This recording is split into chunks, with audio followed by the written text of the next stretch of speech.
I was about to lose everything in divorce court, until my 10-year-old looked at the judge and said, "Your Honor, may I show you something Dad doesn't know?" The judge nodded. When the video started, the entire courtroom went silent. Sup, Reddit. So there I was, sitting in a courthouse on a Tuesday morning, watching my marriage get picked apart like a rotisserie chicken at a buffet.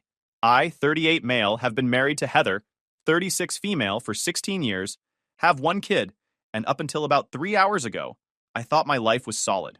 Good job as an operations supervisor at a manufacturing plant. House in a decent neighborhood, the works. Turns out I was the funding source, and she was already shopping for the replacement. In the courtroom, Heather's lawyer, this woman in a power suit that cost more than my truck, was laying out their temporary orders request like she was reading off a shopping list. Primary custody. Exclusive use of the house. Temporary support of $4,200 per month. Attorney's fees, plus a bunch of restrictions that made it clear this wasn't about fairness. It was about control. What really got me was Heather herself. She wasn't crying or conflicted. She was checking her phone under a folder on the table, whispering to her lawyer during my testimony, passing sticky notes.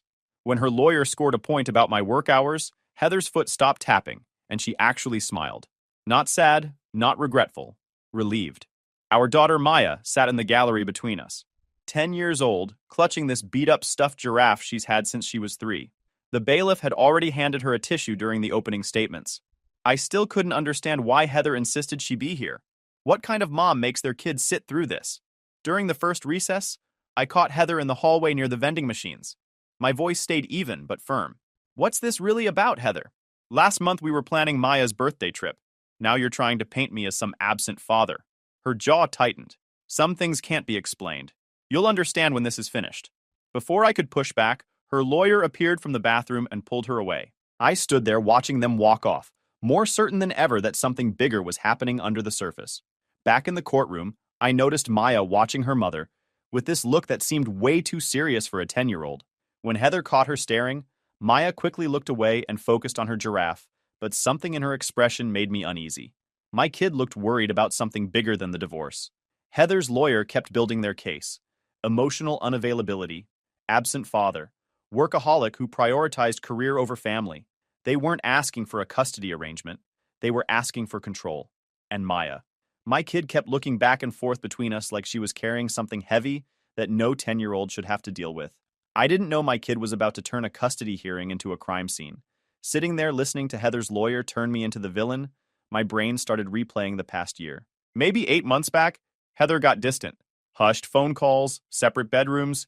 The weirdest part was how she started acting with Maya. Whispered conversations that stopped when I appeared. One night, while helping with homework, Maya looked up and asked, "Dad, how do you know if somebody's lying to you?" When I asked why, she shrugged and said, "Sometimes people say stuff, but then they do different stuff." Now, sitting in that courtroom, I realized I'd seen everything. I just hadn't connected the dots. I glanced at Maya. She sat perfectly still, giraffe in her lap, but her eyes were alert. When she noticed me looking, she gave me this small, sad smile that kicked me in the gut. Then she reached into her backpack and pulled out a tablet, the one Heather bought her for educational games 6 months ago. Maya held it carefully, like it might explode. She looked from the tablet to me, then to Heather, then back to the tablet. "Dad," she whispered, leaning closer, "I gotta tell somebody something. It's really important." "What is it?" She glanced around nervously. I have a thing. That shows what's really going on. Like what mom's really doing." Before I could ask what she meant, Heather's lawyer called Heather to testify. I watched my wife stand up, smooth her dress, and walk to the witness chair like she was about to accept an award. She put her hand on the Bible, swore to tell the truth, and started answering questions about our marriage and my alleged failures as a husband and father. Every word sounded reasonable, sympathetic. She painted herself as this devoted wife who tried everything to save the marriage, a protective mother who finally realized she needed to prioritize Maya's well-being. She talked about my long hours, frequent overtime, inability to emotionally engage. She mentioned couples counseling I'd supposedly refused, which was news to me since she'd never asked. She referenced a pattern of financial control that made her feel trapped. Some of it had bits of truth, which made it sting worse. But listening to Heather testify, I kept thinking about Maya's words. I have a thing that shows what's really going on. What could a 10-year-old possibly have that mattered in a divorce case? And why did my daughter look more scared about her mother's testimony than I did? Heather kept talking, spinning our marriage into this tragedy caused entirely by my neglect. The whole time, Maya gripped that tablet like it was a live grenade. She kept glancing between Heather and the judge with fear mixed with determination. Then my phone buzzed. Bank fraud alert. Wire transfer initiated from our joint savings account. $12,000. I sat there staring at the screen while my heart rate spiked. The transfer was happening right now, in real time, while Heather sat in the witness chair talking about my financial control issues. I screenshotted the alert. Checked the timestamp. 10:47 a.m. Then I leaned over to my lawyer and showed him both. His eyebrows shot up. He immediately started typing something on his laptop, pulling up our joint account online. Heather was still testifying, still playing the victim. And while she did, she was literally stealing from our joint account. I stepped out to the hallway, called the fraud line, got a case number, and confirmed the transfer was still pending. Wouldn't clear until end of business. My lawyer made a note when I came back in. Pending transfer. Still reversible. Then my 10-year-old daughter stood up. The courtroom went silent. Every head turned as Maya raised her hand and said in this clear, steady voice, "Your Honor, I need to show you something. Something that Dad doesn't even know about." The judge, this woman who looked like she'd seen every variety of family court nightmare, raised her eyebrows. "What do you need to show me, young lady?" Heather went pale, like all the blood just drained from her face. Her lawyer jumped up. "Your Honor, this is completely inappropriate. The child hasn't been called as a witness, and we have no idea." "Counselor, sit down." The judge's voice carried weight. "If this child has relevant information, I'm going to hear it." She looked at Maya. "Come up here, sweetheart. What's your name?"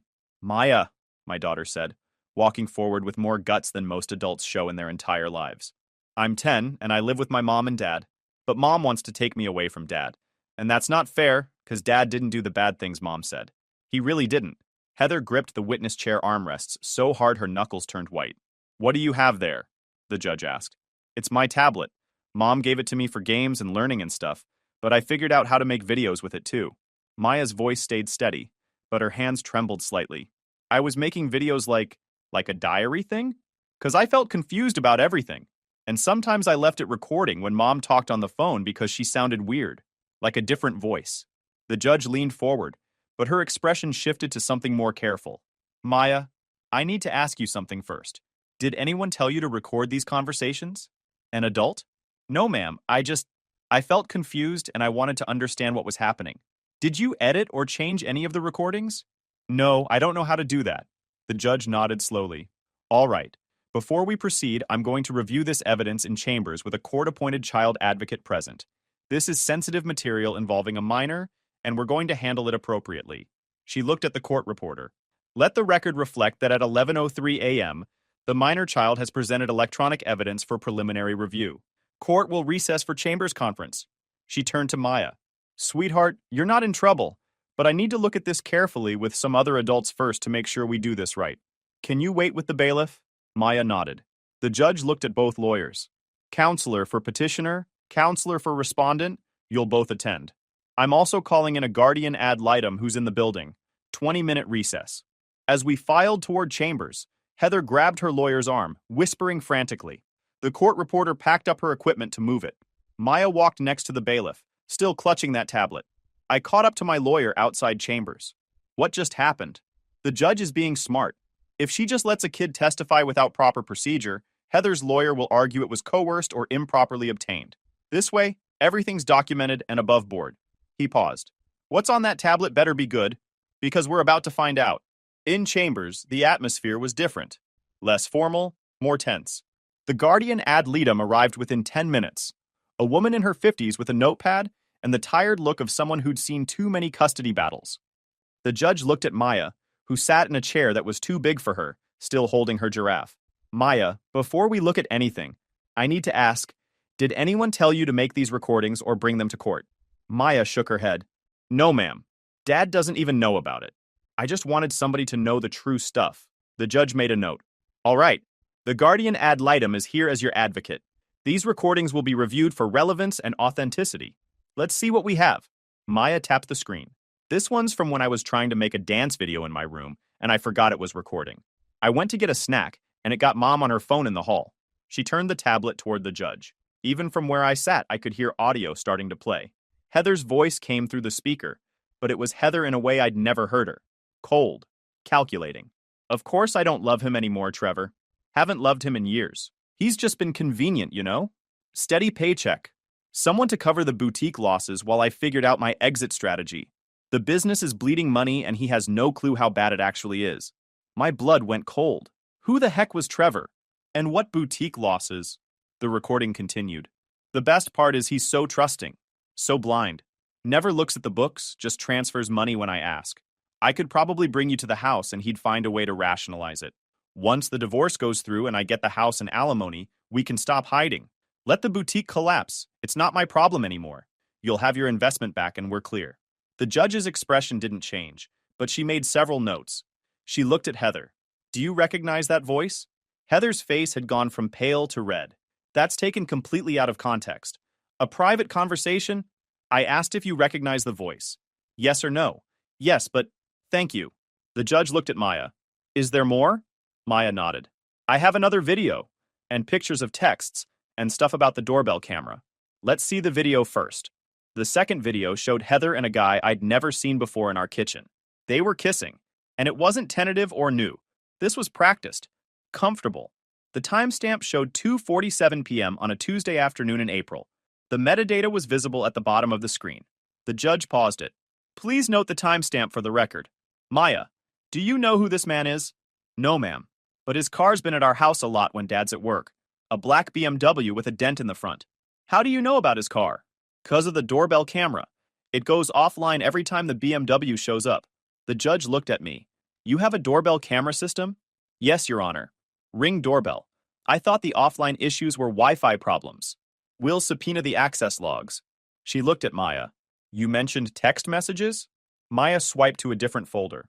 Screenshots of text exchanges. The judge leaned forward to read them, her expression getting harder. These appear to be communications between your mother and someone named Trevor, discussing financial matters and divorce strategy. She looked at Heather's lawyer. Counselor, I'm going to mark these as preliminary exhibits and continue this hearing. But first, I need to address something that came to my attention during your client's testimony. She looked at my lawyer. Counselor, you indicated there was an issue with marital accounts? My lawyer stood.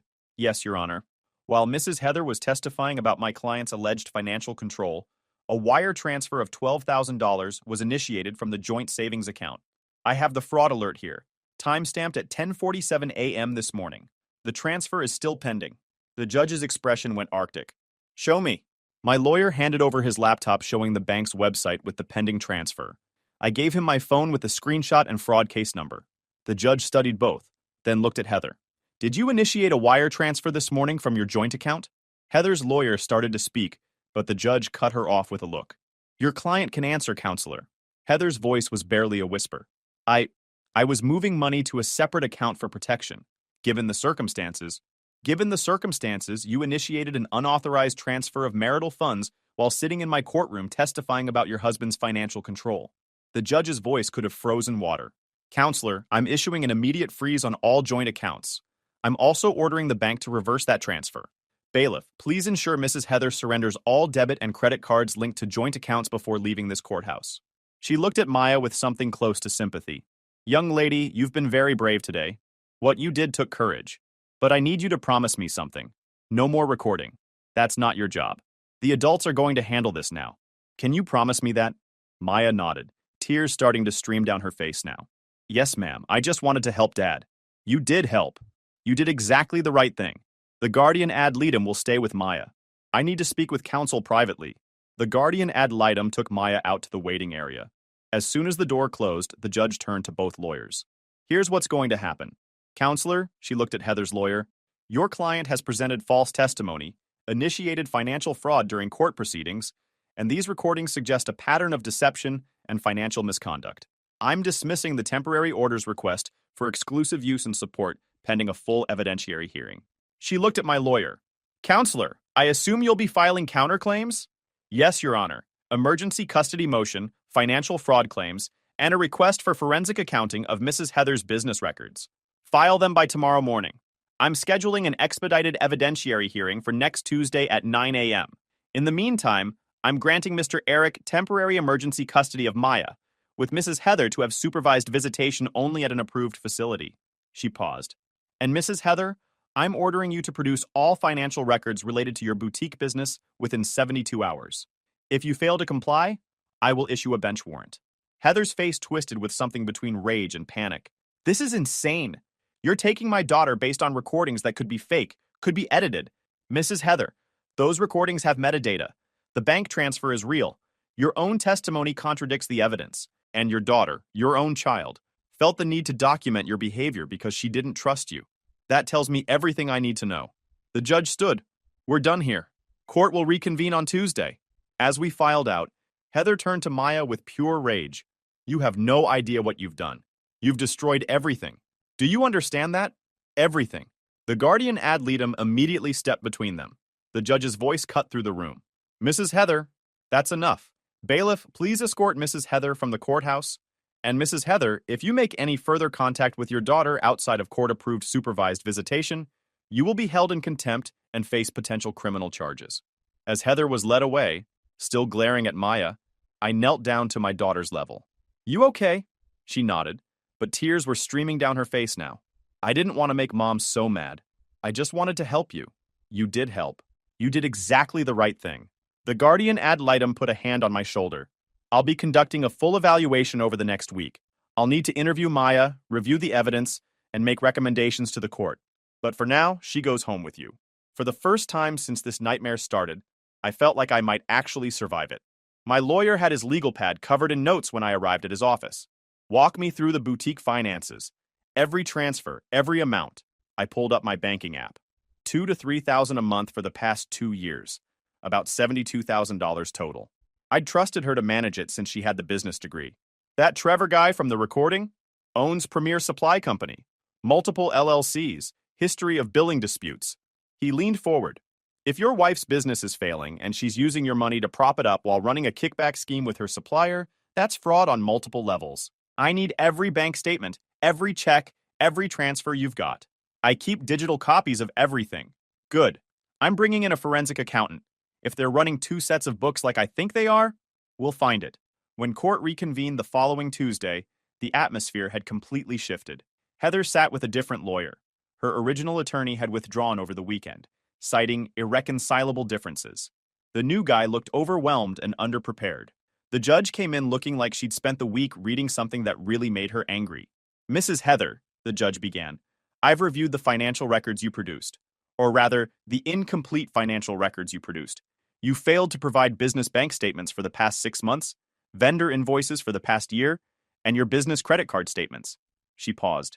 Would you care to explain that omission? Heather's new lawyer stood. Your Honor, my client is still gathering. Your client had 72 hours in a court order. That's not still gathering. That's noncompliance. The judge pulled up something on her computer. I've also been in contact with the State Comptroller's office regarding the business registration for your boutique. Would you care to explain why your registered business shows minimal retail transactions but significant vendor payments to Premier Supply Company?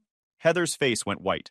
Furthermore, preliminary records show business losses exceeding $180,000 over the past 2 years, while joint account records show regular transfers from your husband totaling approximately $72,000 to business accounts. The Comptroller's office has also flagged discrepancies between your reported sales revenue and your point-of-sale system transactions. My brain was catching up. Heather wasn't just cheating. She was running some kind of scheme with Trevor, using my money to fund it, and planning to divorce me before I discovered the losses. My lawyer stood. Your Honor, based on these findings, we're filing amended counterclaims that include fraudulent dissipation of marital assets, perjury, and a motion to hold Mrs. Heather financially liable for all losses related to her business activities. We're also requesting the court appoint a guardian ad litem, which has already been done, and requesting a full forensic audit of the business accounts. Heather's lawyer looked like he wanted to be anywhere else. Your Honor, these are serious accusations. We need time to review. Counselor, your client has been using marital funds to finance a failing business and an extramarital affair, then attempting to portray her husband as neglectful to secure alimony. She filed a fraudulent emergency motion, initiated an unauthorized wire transfer during court proceedings, and verbally attacked her own child for exposing the truth. The time for review has passed. The judge looked at Heather with barely concealed disgust. Mrs. Heather, I'm granting Mr. Eric temporary emergency custody of Maya effective immediately. You'll be allowed supervised visitation only, pending the guardian ad litem's full evaluation and recommendations. Heather jumped up. You can't take my daughter. This is insane. He's a workaholic who's never home. He doesn't know the first thing about taking care of her alone. And yet, the judge said coldly, your own daughter felt safer documenting your behavior than trusting you. That tells me everything I need to know about your parenting. The judge continued, I'm also dismissing your claims for alimony and your motion for exclusive use of the home. The evidence shows your marriage difficulties were caused by your own adultery and financial fraud. You cannot benefit from your own deception. Regarding the house, Mr. Eric has been the sole mortgage payer, and his income has been fraudulently diverted. I'm awarding him temporary possession of the marital home. Mrs. Heather, you have 30 days to remove your belongings under supervised conditions. Heather's face went from white to red. You're seriously going to destroy my life over this? I did what I had to do. He was never going to give me what I deserved. I built that business from nothing.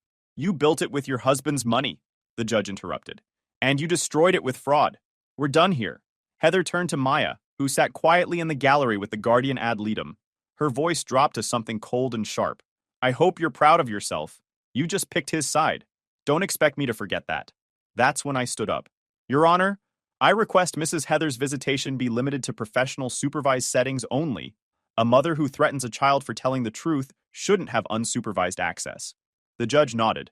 Granted, supervised visitation only, at an approved facility with a licensed supervisor. 2 hours per week, pending further evaluation. And Mrs. Heather, if you make any further threatening statements to your daughter, I will terminate your visitation entirely. As Heather was led out by her clearly exhausted lawyer, I felt something I hadn't experienced in years. Not anger, not vindication. Clarity. I'd spent 16 years maintaining stability and building something solid. That wasn't weakness. That was exactly what protected Maya when everything else fell apart. Maya slipped her hand into mine. Dad, are we going to be okay? I looked down at my daughter, this brave kid who'd done what needed to be done. Yes, sweetheart. We're going to be better than okay. 2 days later, Maya's school called. Heather had shown up at the front office requesting to be added back to the emergency contact list and demanding pickup authorization. Mrs. Heather became very agitated when we explained we couldn't make changes without both parents' approval, the principal said. She claimed you were manipulating the school system and keeping her from her daughter. We had to ask her to leave. She threatened to handle this another way, which concerned our staff. I forwarded the custody order to the school immediately. Emergency contacts stayed as is. Heather's pickup authorization was revoked. The principal added a note to Maya's file. Do not release student to Heather under any circumstances. I also gave them the guardian ad litem's contact information. That same afternoon, I got served. At work, in front of my entire crew. Process server walked onto the manufacturing floor during shift, asked for me by name, and handed me papers in front of 20 guys. I opened the envelope. Emergency restraining order request. Heather was claiming I'd made threats, that she feared for her safety, that I was preventing her from seeing Maya. Every single claim was a lie. But standing there on the floor with everyone watching me read legal papers, I looked like the bad guy. My foreman approached after the server left. Eric, you need to go handle this? Yeah, I'll be back tomorrow. I drove straight to my lawyer's office, showed him the restraining order request. He read it, shook his head. This is garbage. Pure retaliation. She's hoping to make you look dangerous and unstable. We'll fight it, and when the judge sees the pattern, Heather's going to regret this. He started making notes. The good news is, this is probably going to backfire spectacularly. The restraining order hearing was set for 5 days later. Meanwhile, I started documenting everything. Bought a composition notebook, the kind where you can tell if pages are removed. Started logging every incident. Date, time, what happened, who was present. The school incident went on page 1 with the principal's name and callback number. The courthouse service went on page 2 with my foreman as a witness. I also changed every password I had. Bank accounts, email, credit cards, streaming services, everything. Set up fraud alerts on all my credit. Called the 3 credit bureaus and put a freeze on my credit file. If Heather had already opened cards in my name, at least she couldn't open more. Then I pulled up the doorbell camera logs. Went back 6 months. Found 18 instances where the camera went offline for 30 to 90 minutes during business hours. 18 times I'd been at work and never questioned it. I documented every instance with timestamps. Some lined up with Maya's screenshots of text messages. I wasn't just angry anymore. I was precise. The hearing lasted about 15 minutes. Heather showed up without evidence. No threatening texts, no voicemails, no witnesses, just her word. My lawyer presented the court recording of Heather's outburst and the timeline of the wire transfer attempt, plus documentation of the school incident. The judge, a different one this time, but clearly briefed, looked at Heather with obvious skepticism. Mrs. Heather, you initiated financial fraud during court proceedings, made threatening statements to your daughter, and now you're claiming your husband is dangerous? She shook her head. Denied. And I'm sanctioning you for filing a frivolous motion. You'll pay Mr. Eric's attorney fees for today's hearing. Heather walked out of that hearing looking like someone had slapped her.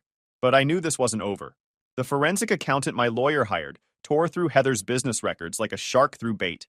When he presented his findings a week later, even my lawyer looked shaken. Your wife's been running 2 sets of books. She literally named 1 real numbers. He pulled up a comparison chart. The boutique's reported annual revenue, $180,000. Actual revenue, $60,000. The difference was inflated vendor invoices from Trevor's supply company. She'd order inventory worth $2,000. Trevor would invoice for $6,000. She'd pay with your transfers. They'd split the difference. 2 solid years of it. My lawyer jumped in. The DA's office is interested. Trevor's company had other billing complaints on file. The accountant continued. The boutique's lease is 3 months in default, $40,000 in unpaid vendor bills. Business account $8,000 in the red, and she's been floating it with credit cards. In your name. That stopped me cold. What? 3 credit cards using your information. Maxed out. Total balance around $35,000. Identity theft. On top of everything else, Heather had stolen my identity to finance her failing fraud scheme. My lawyer made more notes. We're filing a police report today. Identity theft, credit card fraud, the works. Between that and the DA's investigation, Heather's looking at serious criminal charges on top of the civil case. How serious? Felony level. If the DA gets a conviction on the fraud charges, she's looking at 3 to 7 years. Maybe more if they stack charges. First supervised visitation turned into a disaster. Heather spent 45 minutes guilt-tripping Maya about ruining the family and asking why she betrayed her mother. The licensed supervisor ended it at 30 minutes and filed a report recommending reduced contact. The guardian ad litem's report to the court was damning. Maya presents as a well-adjusted child who has been inappropriately parentified by her mother. She expresses fear of her mother's anger and anxiety about potential unsupervised contact. She demonstrates a healthy bond with her father and stable school performance. Recommendation: primary custody to father with supervised visitation for mother pending completion of parenting classes and individual therapy. Heather tried one more stunt.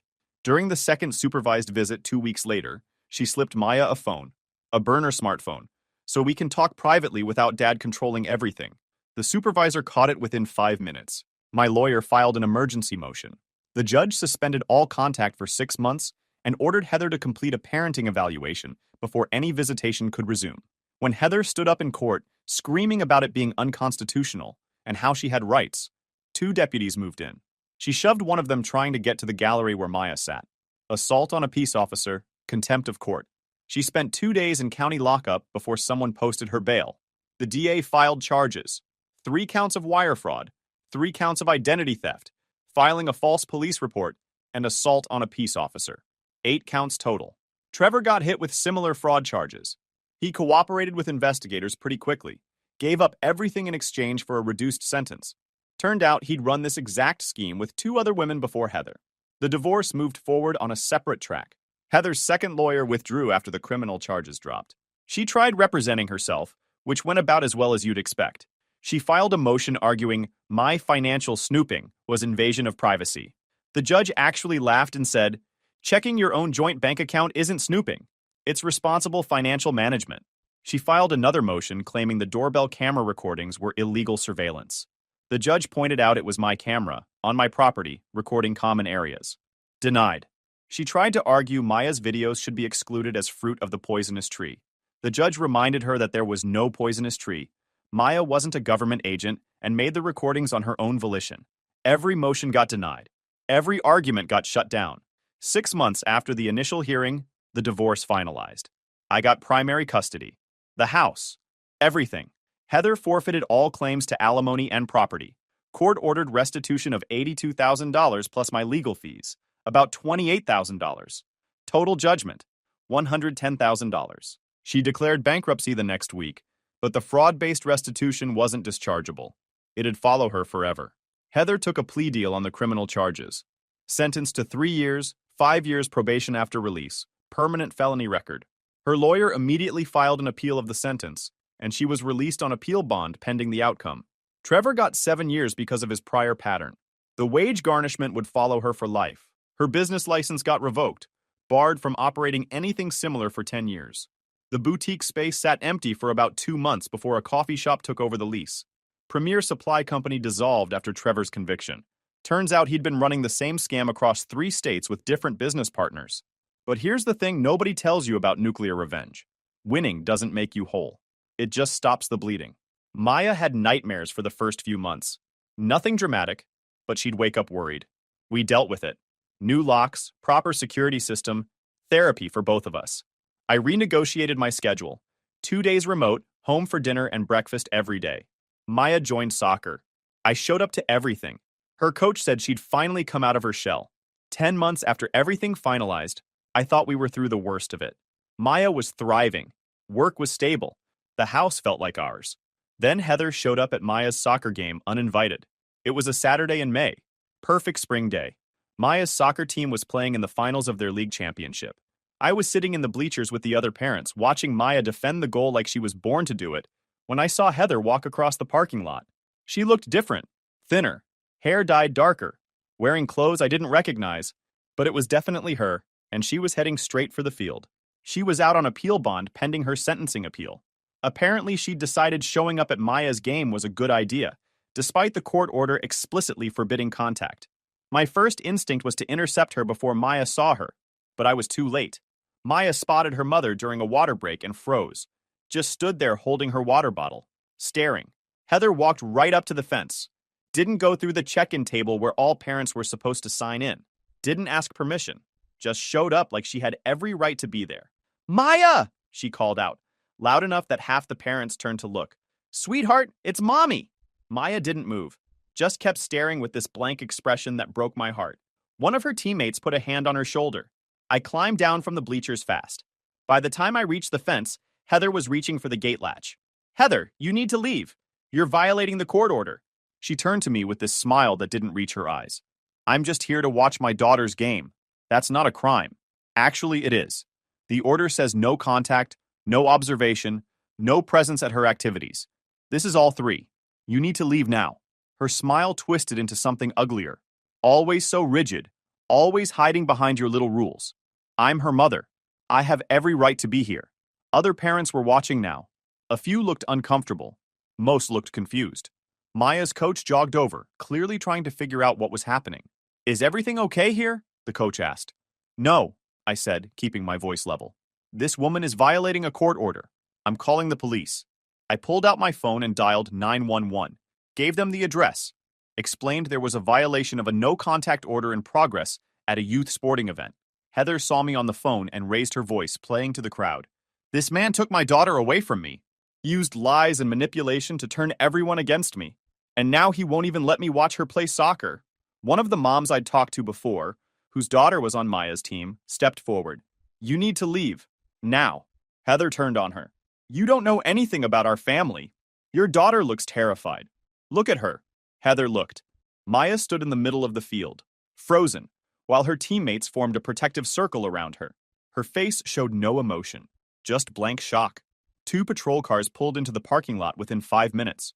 Officers got out and walked toward us. I recognized one of them from a previous incident. I pulled up the court order on my phone and showed it to them. The female officer read it, then looked at Heather. "Ma'am, you're prohibited from any contact with your daughter, including attending her activities. You need to leave now or you'll be arrested." Heather's composure cracked. "I'm her mother. I have rights." "Ma'am, leave voluntarily or we'll place you under arrest." Heather looked around at everyone watching, at Maya on the field, at the officers moving in, at other parents filming on their phones. For a second, I thought she might actually leave. Instead, she tried to rush the gate. She shoved past the female officer, got the gate open about 6 inches before the male officer grabbed her arm. She tried to pull away, started yelling, "Maya, baby, Mommy's here. Don't let them do this. Tell them you want to see me." Maya didn't move, didn't speak, just stood there with that blank expression while her teammates held her shoulders. The officers got Heather's arms behind her back. She fought them, kicking backward, trying to twist free. It took both officers to get her under control and into handcuffs. Tell them! Tell them the truth! You're doing this to hurt me! You've always been jealous of my success. The irony of her yelling about success while being arrested at our daughter's soccer game wasn't lost on anyone. It took both officers to get her to the patrol car. She kept screaming the whole way about injustice, about lies, about how everyone was against her, about how I'd pay for this. Maya watched her mother get put in the back of the police car. Her face showed nothing, just blank. The officers took statements. The coach gave one of the other moms gave one. Two other parents who'd witnessed the gate rushing gave statements. I gave mine and showed them the full court order, plus the documentation I'd been keeping. The female officer looked at the notebook I'd been maintaining. This is good. Really good. You're going to want to file for an extension on that protective order when it comes up for renewal. I will. After they drove Heather away, the ref asked if we wanted to resume the game or forfeit. Maya's coach looked at me. I looked at Maya. Maya, do you want to keep playing? She nodded slowly. Yeah, I want to finish. Guys, we are so close to hit 100,000 subscribers on this channel. If you are not subscribed to the channel, please consider subscribing. It really helps hit that 100,000 mark. Thanks for making this dream come true. My golden brother moved his pregnant girlfriend into my house while I was on vacation. My parents called me heartless for wanting them out. I evicted them and had him arrested for breaking in. Hey Reddit. So my brother decided to move his pregnant girlfriend into my house while I was out of town. No permission asked, no heads up, nothing. Just straight up helped himself to my property like it was an all-you-can-squat buffet. When I told him to get out, my parents called me heartless. When he tried breaking in later, I had him arrested. Buckle up because this family drama is about to get wild. I'm 28, work in commercial real estate sales, and I've been financially independent since I was 19. My younger brother Ethan is 26, works part-time at a vape shop when he feels like showing up, and has been financially dependent on our parents since forever. The difference between us isn't just our work ethic, though. It's how our parents have treated us our entire lives. Before I get into the main story, you need to understand the family dynamic I grew up with because context matters here. The golden child favoritism in my house wasn't subtle. It was so blatant that teachers, neighbors, and extended family all noticed it. When I was 8 years old, I saved up my allowance for months to buy this remote control helicopter I'd been wanting. Finally got it. Played with it for maybe 2 days before Ethan broke it.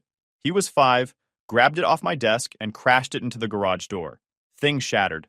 When I got upset, my parents told me accidents happen and that I needed to learn to share. No replacement, no consequences for Ethan. That same year, Ethan wanted this expensive Lego set. My parents bought it immediately.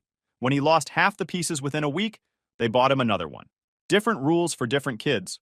Middle school was more of the same. I got straight A's and got a good job at dinner. Ethan brought home 3 C's, 2 D's, and a B- in gym, and my parents took him to his favorite restaurant to celebrate how hard he tried. High school amplified everything. I joined debate team, worked at a restaurant, and maintained a 3.9 GPA. Ethan barely graduated with a 2.1. When I graduated, my parents said parties were too expensive. 3 years later, Ethan's graduation had catered dinner, a DJ, and 80 people in our backyard. My mom said, "Your brother needs more encouragement than you did." When I was 16, I wanted a car. My parents told me to save up myself because learning responsibility builds character. I worked at a restaurant washing dishes, lived off ramen, and saved every penny for 2 years. Finally bought a beat-up Honda Civic with 180,000 miles. That car burned oil and had no AC, but it was mine because I earned it. When Ethan turned 16 3 years later, he mentioned wanting a car once at dinner. 2 weeks later, my parents bought him a 3-year-old Camry with 30,000 miles. Their explanation? Your brother isn't as capable as you. He needs more support. Within 6 months, Ethan had 3 speeding tickets and a fender bender. My parents paid for everything. College was the same pattern. I went to community college, then transferred to state school, because that's what I could afford while working night shifts at a grocery store. Graduated with a business degree and $12,000 in loans. Ethan went to an expensive private college at $50,000 per year. My parents paid for everything. Tuition, apartment, credit card, spending money. Took him 6 years, changed majors 4 times, and ended up with a general studies degree. When I questioned the unfairness, my dad said, "You turned out fine on your own, so our approach worked." The favoritism was so obvious that even extended family members would comment on it. My aunt once asked my mom point blank, why Ethan got so much more support than I ever did. My mom's response was that I was naturally self-sufficient and didn't need as much help. What she really meant was that I learned early on that I couldn't count on them, so I figured out how to handle things myself. The favoritism was so obvious that even extended family commented on it. My aunt asked my mom why Ethan got more support. My mom said I was naturally self-sufficient. Translation: they could neglect me guilt-free. I never asked my parents for help after turning 19. Worked full-time through college, graduated at 22, got my real estate license, and started making decent money by 25. Bought my first rental property at 26, with money I'd saved living cheap. By 27, I'd saved enough for my own house. 3 bedrooms, 2 bathrooms, nice neighborhood in Columbus, Ohio. That house represented everything I'd accomplished without their help. 20% down payment to avoid PMI, comfortable mortgage. The day I got those keys was my proudest moment. I called my parents about the house. Mom said, "That's nice, dear. Your brother got promoted to shift supervisor." His promotion was at a pizza place with a 25-cent raise. I'd made the biggest purchase of my life, and she redirected to Ethan within seconds. Ethan was living in their basement at 26.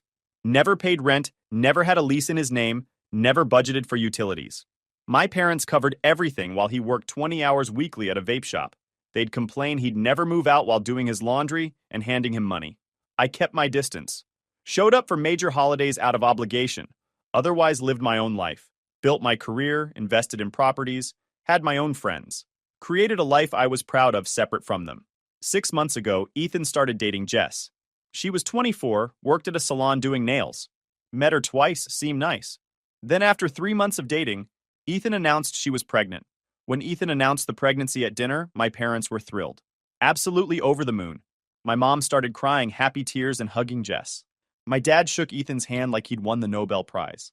They immediately started talking about becoming grandparents, asking about due dates, discussing baby names. Nobody seemed concerned that Ethan had no stable job, no savings, and still lived in their basement. But sure, let's celebrate. My mom started buying baby stuff immediately. Within 2 weeks, my parents' basement looked like a baby store exploded. She'd send photos to the family group chat constantly. Look at this adorable elephant mobile.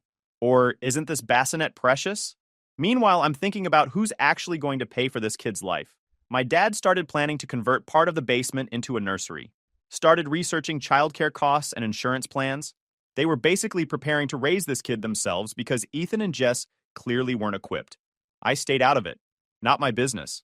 I had my own life, my own career, my own responsibilities. Their chaos didn't need to become my problem, but I should have seen the warning signs. Should have realized my parents would eventually try to pull me into fixing Ethan's mess. About 4 months into the pregnancy, Jess's parents kicked her out. The whole religious disapproval thing escalated. They told her she was an embarrassment and needed to leave. She moved into my parents' basement with Ethan. Now my parents had their 26-year-old son, his pregnant girlfriend, and an impending baby all under one roof. The basement was getting cramped. My mom started complaining about lack of space. I'd listen politely and think, "You enabled this, so deal with it." Flash forward to 2 months ago. I had this major work trip scheduled to Seattle for 8 days. One of my biggest potential clients was based there, a development company looking to invest in commercial properties across the Midwest. Multi-million-dollar deals. This trip had been on my calendar for 3 months, with multiple meetings scheduled, site visits planned, the whole production. Potentially career-defining stuff. I spent 2 weeks preparing, created detailed presentations, researched comparable properties, built financial models. This client could set me up for years if I landed them. Before leaving, I did my usual travel routine. Asked my neighbor Bill to grab my mail and keep an eye on things. Bill's retired, lives 3 houses down, former accountant, the kind of neighbor everyone wants. Set my lights on timers, made sure bills were on autopay, set my Ring doorbell to send notifications. Standard procedure. Here's my mistake. I have a spare key at my parents' place. It's been there since I bought the house for emergencies only. Like if there's a pipe burst while I'm gone, they can let emergency services in. Never had a problem with it in 2 years. That spare key became the source of all this mess. I should have seen this coming. Should have realized that emergency access meant they could give Ethan access. But I trusted them not to cross that line. I flew out Sunday afternoon. Direct flight. Got in around 6 p.m. Checked into my hotel downtown, reviewed notes, went to bed early. First meeting was Monday at 9 a.m. The week went incredibly well work-wise. Monday's initial meeting went great. Client loved my research. Tuesday, I did site visits to 3 properties they were considering. Wednesday was financial modeling reviews. Thursday, we had lunch with their full investment team, and I presented my comprehensive proposal. Friday was follow-up discussions and contract negotiations. By Friday afternoon, I was 90% sure I'd landed them, a deal that would triple my commission income for the year. I was so focused on work I barely checked my phone except for client communications. When you're trying to close a deal this big, everything else fades. I'd glance at my Ring doorbell notifications occasionally and see normal stuff: delivery trucks, neighbor kids, Bill checking my mailbox. Nothing concerning. Friday evening around 8 p.m., my phone rang. Bill. The second I saw his name, my stomach dropped. Bill never called unless something was wrong. Hey man, hope I'm not interrupting your trip. No, it's fine. What's going on? I grabbed your mail like you asked, but I wanted to check something.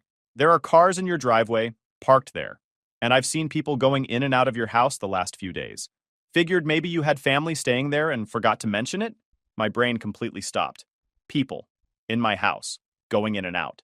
Bill, nobody is supposed to be at my house. Nobody has permission to be there. Silence for a few seconds. Well, there's definitely people there.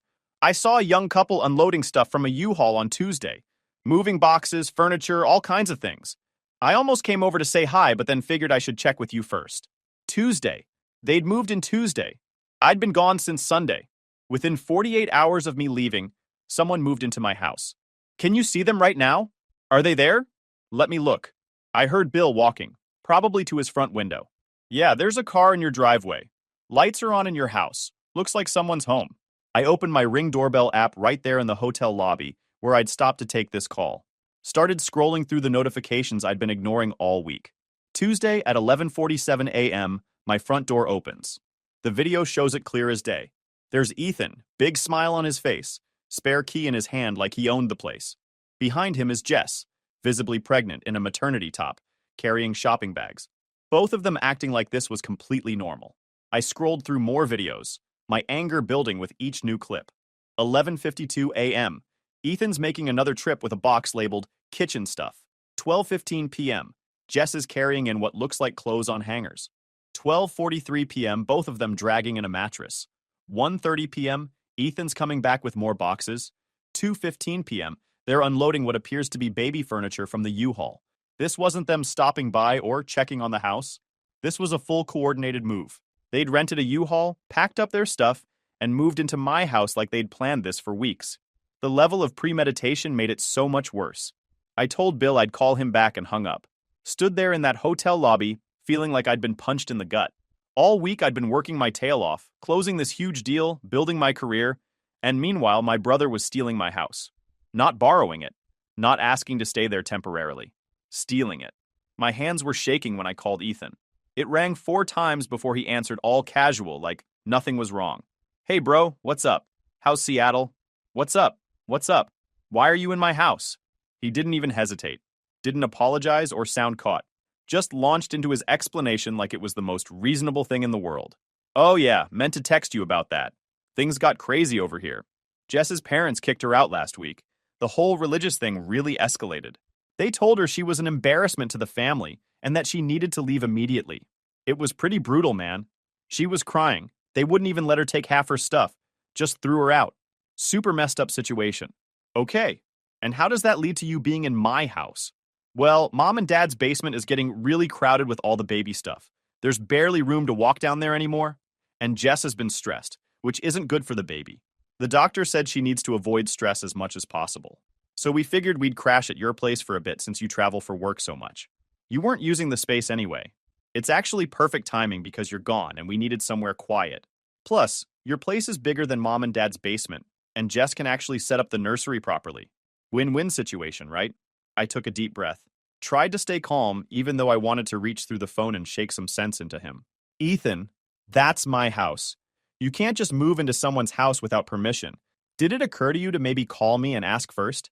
Dude, relax. It's not that big of a deal. We'll take care of the place. Actually, we already mowed your lawn because it was getting kinda long, and Jess cleaned your bathrooms. They were pretty gross, man. When's the last time you scrubbed your shower? We're being good tenants here. Tenants. He called them tenants. Like this was some official arrangement instead of breaking and entering. You need to leave. Today. Right now. He laughed. actually laughed at me. Dude, Jess is 7 months pregnant. She's huge. We can't just pack everything up and move again. That's dangerous for her and the baby. The doctor specifically said she shouldn't be doing heavy lifting or getting too stressed. You want us to risk her going into early labor? That's on you then. Besides, we just got settled in. I already changed my address with the post office, so my mail comes here now. Set up bill payments to your address. The whole thing. Just let us stay until we figure something else out. You're being unreasonable. How long is until you figure something else out? I don't know, man. Maybe a few months after the baby's born? We need time to save up first and last month's rent for our own place. That takes a while, especially with baby expenses coming. You know how it is. Actually, you probably don't know how it is because you don't have kids. But trust me, it's expensive. We're trying to be responsible and save money before we move out on our own. A few months after the baby's born? Ethan, that's like 6 months minimum. You think you can just squat in my house for 6 months? It's not squatting. We're family. And yeah, probably around 6 months. Maybe 8 to be safe. Babies are expensive and we want to have a cushion saved up. Mom said you'd understand because family helps family. That's what she always says. I felt my blood pressure rising. I want you out by tomorrow. I get home Sunday night. If you're not gone when I arrive, I'm calling the police. His tone changed then. Got defensive. Whatever, man. You need to talk to Mom and Dad about this. They are the ones who gave me the key and said it was fine. They said it was the Christian thing to do, helping out family in need. Take it up with them. This isn't just on me. They approved it. I don't care who approved it. It's my house, not theirs. Mine. You don't get to just... He cut me off. Look, I gotta go. Jess needs help with something. Talk to Mom and Dad. They'll tell you you're being unreasonable about this. Later, he hung up. I immediately called my parents. My mom answered. This conversation, I'll remember for the rest of my life. Hi, honey. How's Seattle? Did you give Ethan my spare key and tell him he could move into my house? Silence. Then, well, yes, but it's not what you think. Jess had nowhere to go and Ethan needed help. We figured you wouldn't mind since you have all that extra space and you're gone so much anyway. You figured I wouldn't mind? You didn't think to ask me first? Honestly, we didn't think you'd be so selfish about it. It's just temporary until they get on their feet. Jess is pregnant. What kind of person would you be to throw them out on the street? The kind of person who owns his own house and expects basic respect from his family? Mom, this is insane. You can't just give someone permission to live in a house you don't own. My dad got on the phone. Your mother's right. You're being selfish. Ethan needs support right now, and you have the means to help. That's what family does. We're very disappointed in your attitude. Disappointed in my attitude. These people gave away access to my house without asking, and they were disappointed in me. I want them out by tomorrow. I'm not negotiating this. My mom started crying. Please don't do this. Jess has been through so much already. Her family abandoned her. We're all she has. If you kick them out, they'll have nowhere to go. Can't you just let them stay until the baby comes? Then they'll figure something out. Please. We're asking you as your parents to show some compassion here. This is what Jesus would do. No, they need to leave. My dad's voice went cold. If you do this, you're showing everyone what kind of man you really are. The kind who values property over family? We thought we raised you better than that. Your brother is in a vulnerable position, and you're just going to turn your back on him? That says everything about your character. My house, my rules. They leave tomorrow, or I call the cops. They hung up on me. I sat in that hotel lobby, trying to process what had just happened. My brother had essentially stolen my house with my parents' help, and now I was the bad guy for wanting my own home back. I immediately called a locksmith company in Columbus and scheduled them for 9 a.m. Saturday morning. Explained the situation, said it was an emergency. They charged extra for weekend service, but I didn't care. Paid over the phone.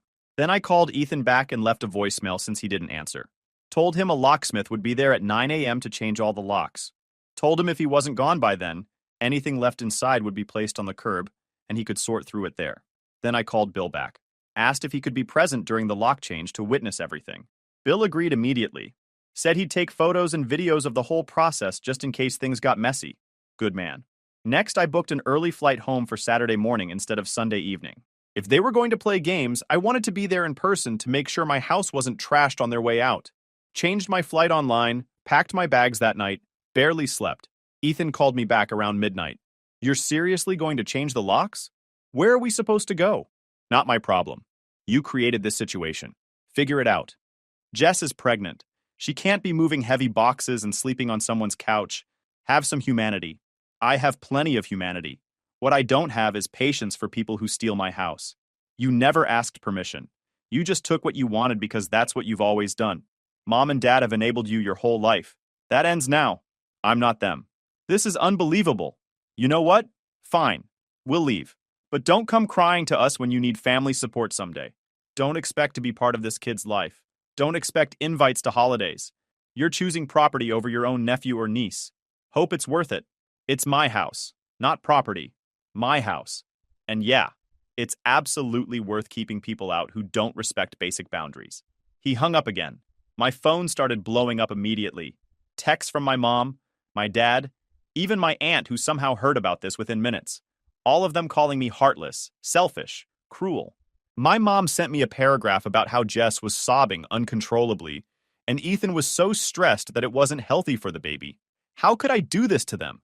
Didn't I care about family? What would people think of me? I ignored all of it, turned my phone on Do Not Disturb, and tried to get a few hours of sleep before my flight. I landed Saturday around noon after catching the earliest flight I could get. The flight felt like it took forever. Every minute felt like an hour. I kept checking my phone, half expecting more drama from my family. Nothing new, though. They'd said their piece. Now it was time for me to enforce my boundaries. Drove straight home from the airport. Bill was already there in his driveway, just keeping an eye out like I'd asked. When I pulled up, he walked over. "They've been loading stuff all morning," he said. "U-Haul's been parked there since about 7 a.m. Your brother's been carrying boxes out looking pretty upset about it all. The girlfriend's been crying. It's been quite a scene." I thanked Bill and walked up to my house. The U-Haul was indeed parked in my driveway. Ethan and Jess were loading boxes into it, both looking miserable. When Ethan saw me pull up, he shot me the dirtiest look I've ever seen, like pure hatred. Jess just looked sad and kept her head down. I didn't say anything, just unlocked my front door with my key and walked through my house to survey what they'd done. Needed to see the damage before they left completely. They'd fully moved into the master bedroom. Their clothes filled my closet. Their shoes all over my closet floor. Their toiletries covered my bathroom counter.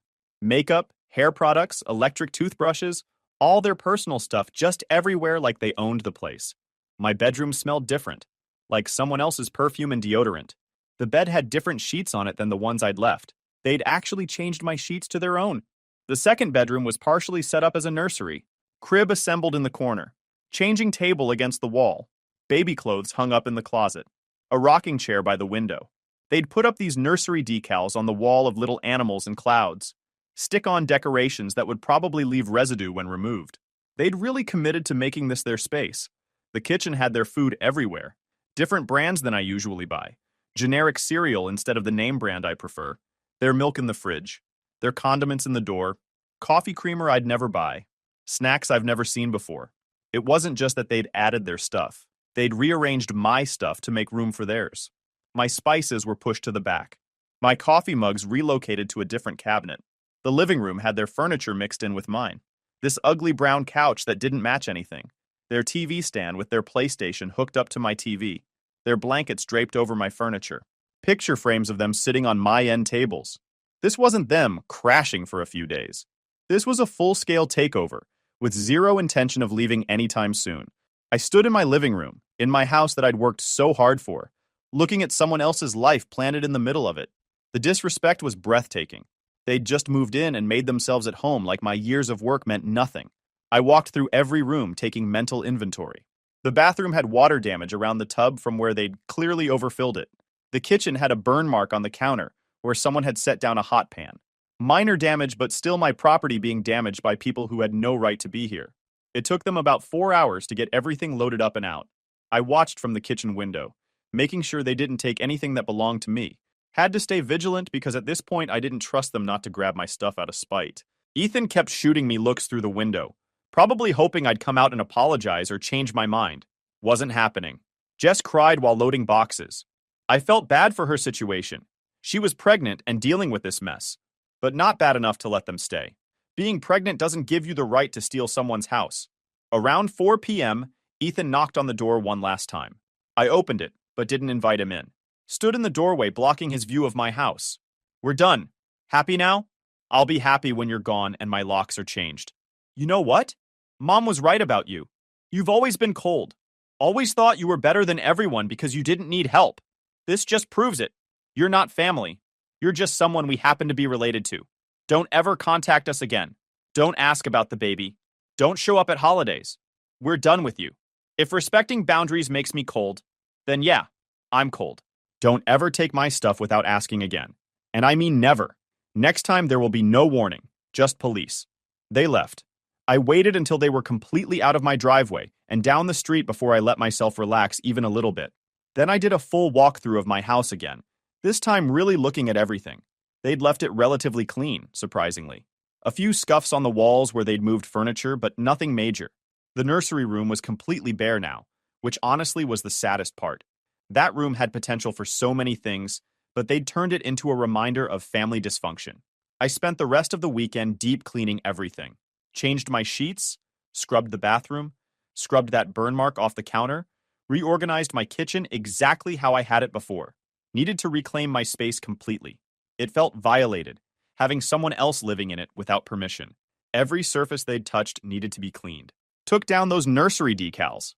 Most came off clean, but a few left sticky residue that I had to scrub with rubbing alcohol. Moved all my furniture back to exactly where it was before. Reorganized my closet. Put my coffee mugs back in the right cabinet. Every single thing needed to go back to how I had it. By Sunday evening, my house felt like mine again. Clean, organized, exactly how I wanted it.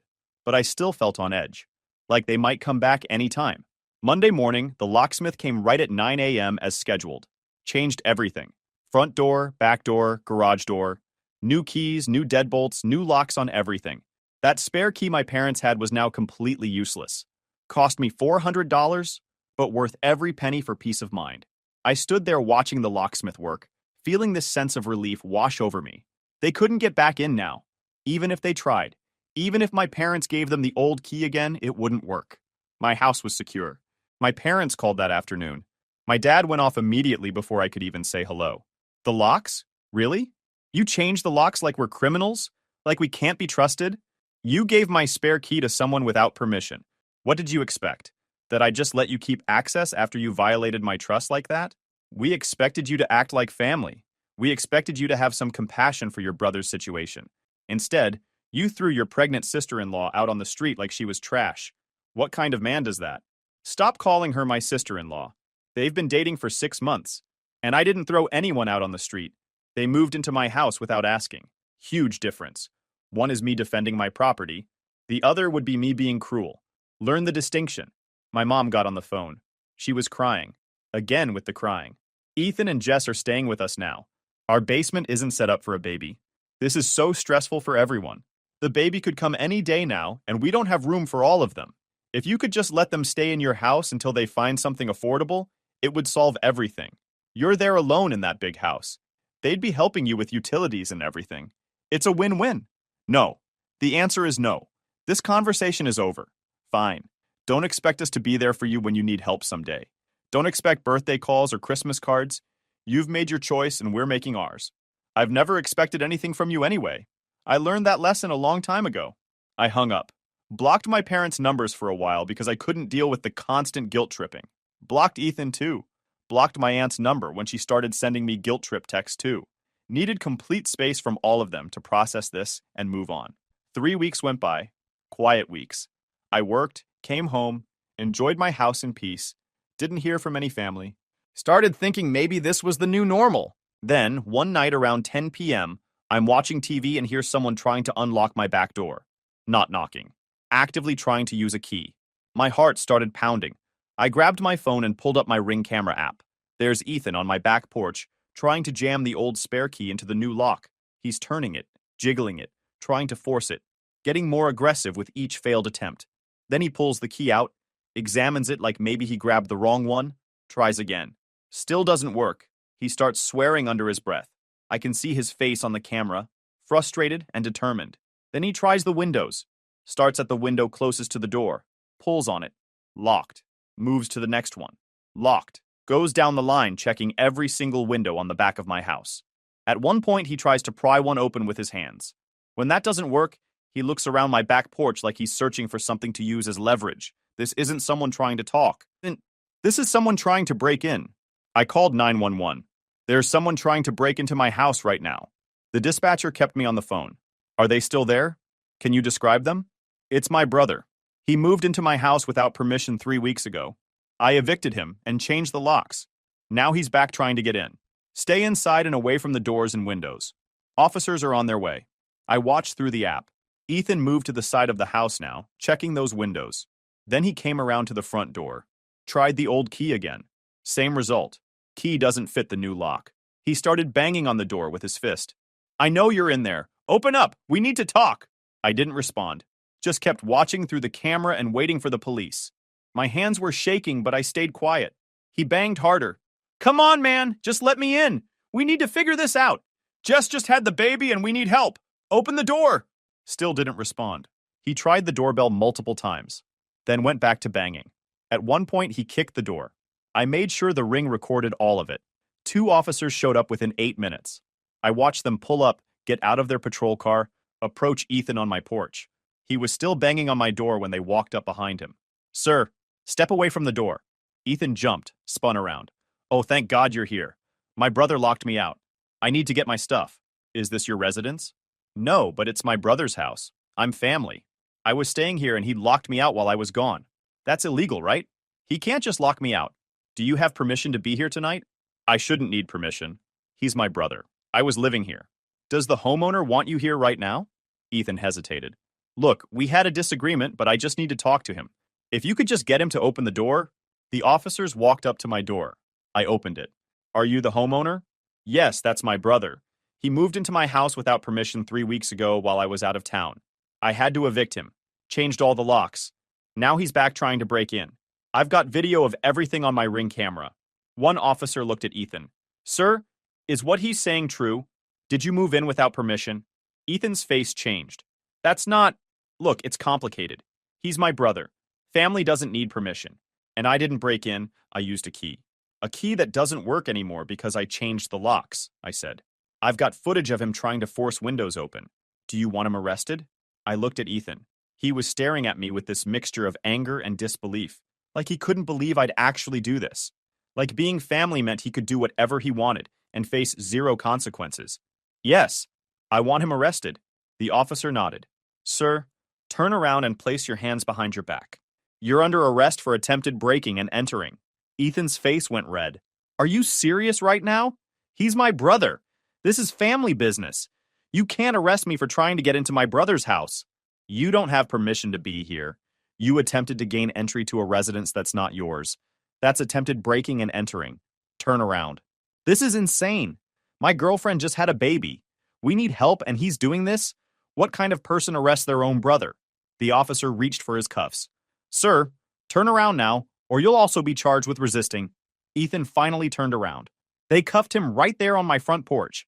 Read him his rights while he kept shouting about how unfair this was, and how I was ruining his life, and how could I do this when Jess was pregnant, and they had a newborn and needed help.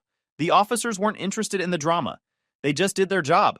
One of them asked me if I wanted to press charges. I said yes, asked if I needed to come to the station. They said no. They'd file the report, and someone would contact me.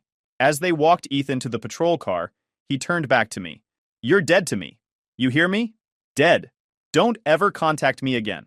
Don't try to meet my daughter. Don't show up at holidays. You're not family anymore. You're nothing. I watched them put him in the back seat.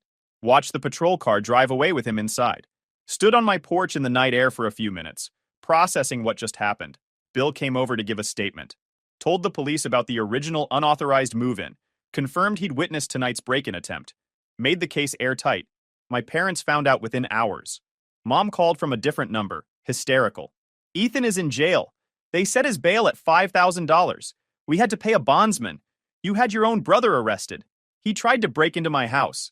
He was just trying to talk to you. So he committed a crime. That was his choice. This is going on his record. How is he supposed to support his family with a criminal record? Should have thought about that first. Dad grabbed the phone. You've crossed a line. Pressing charges against your own brother? We raised you better than this. No. You raised Ethan to believe rules don't apply to him. You raised me to rely on myself. You succeeded at both. Don't call here again. Don't come to family gatherings. Ethan's child will grow up knowing they have grandparents who love them, and an uncle who abandoned them. Sounds good. I hung up. Block that number too. Haven't spoken to them since. Ethan went to court 2 months later. I showed up with all my ring footage, Bill's statement, and my eviction documentation. The prosecutor said it was one of the clearest cases he'd handled. Ethan pled guilty to attempted criminal trespass. Got a year of probation, a fine, and a restraining order keeping him 500 feet from my property. My parents didn't attend the hearing, neither did Jess. Ethan showed up with a public defender and accepted the plea deal. Looked miserable the whole time. The baby was born 3 weeks ago. I know because my aunt texted me a photo. She's the only family member still talking to me. She said Jess and Ethan are still in my parents' basement. Money's tight. Ethan lost his vape shop job because of the criminal record. He's doing food delivery now. Jess is on maternity leave from the salon, but might not go back because childcare costs more than she makes. Guys, we are so close to hit 100,000 subscribers on this channel. If you are not subscribed to the channel, please consider subscribing. It really helps hit that 100,000 mark. Thanks for making this dream come true.